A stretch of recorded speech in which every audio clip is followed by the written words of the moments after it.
السلام عليكم ورحمة الله وبركاته. دمان خيارات ميل كasta joogtaan soo dhawaada. Maanta mawduuceen wuxuu ku saabsan yahay calaamadahan oo sheegaya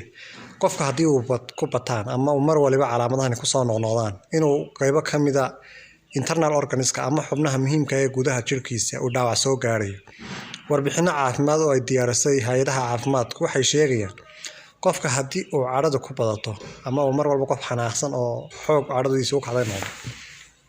hore waxaan u naqaanay dadku inay dhiig iyo waxyaabaha ka qaadaan balse hatta warbixintan waxay sheegaysaa inuu saameyn ku yeelanayo beerka kuwaas oo ay sheegayaan inuu insaamiye badan soo deynayo beerka isla markaana uu leeyahay dhaawac ayuu beerka soo keenaysa carrada fara badan sidoo kale grief oo ah qofku inuu carro iyo oohin isku daro oo loo yaqaan ciil kaambiga ama carro oyga waxa la yiraahdo ama qofkaas uu ciil ooyay oo kale leeyihiin sidoo kale iyaduna waxay saamaysaa sanbabka oo sanbabada ayay saameyn ku yeelanaysaa ay leeyihiin sidoo kale warwarka oo qofku mar walba inuu warwaro oo warwarku uu ku farabato waxay leeyihiin waxay saameyn ku yeelataa caloosha taas oo mararka qaar dadku ay yiraahdaan haddii qofku warwarku ku bato ama stress waxa uu keenaa gastric horaba aanu maqalay marka hadeer waxay leeyihiin waa saameyn jirta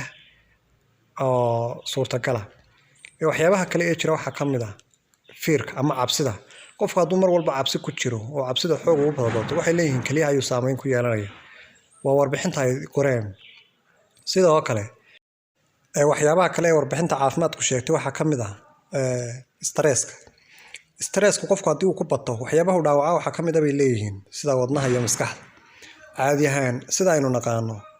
dadka haddii stress ku bato waxay ku keentaa xanuunada dhimirka kuwa kamid ah marka xanuunada dhimirka qaybaha loo qaybiyo mid kamid ah ayaa wuxuu sheegay stresska marka stresska haddii maskaxda ku farabato uu qofka warwarka iyo walbahaarku mar walba niyadiisa ku soo noqnoqdo waxyaabaha uu saameeyo maskaxda waa shuur inuu saameeyo waa hubaal balse warbixinta caafimaadka ee hadda la diyaariyay waxay sheegaysaa inuu sidoo kale ku jiro wadno oo wadnuhuna uu saameyn ku yeelanayo maanta warbixinteenu intaas inoogu joogaysaa ka faa'iideysi wanaagsan insha Allah waxaan rajaynaynaa inaynu ka faa'iideysano. Assalaamu calaykum.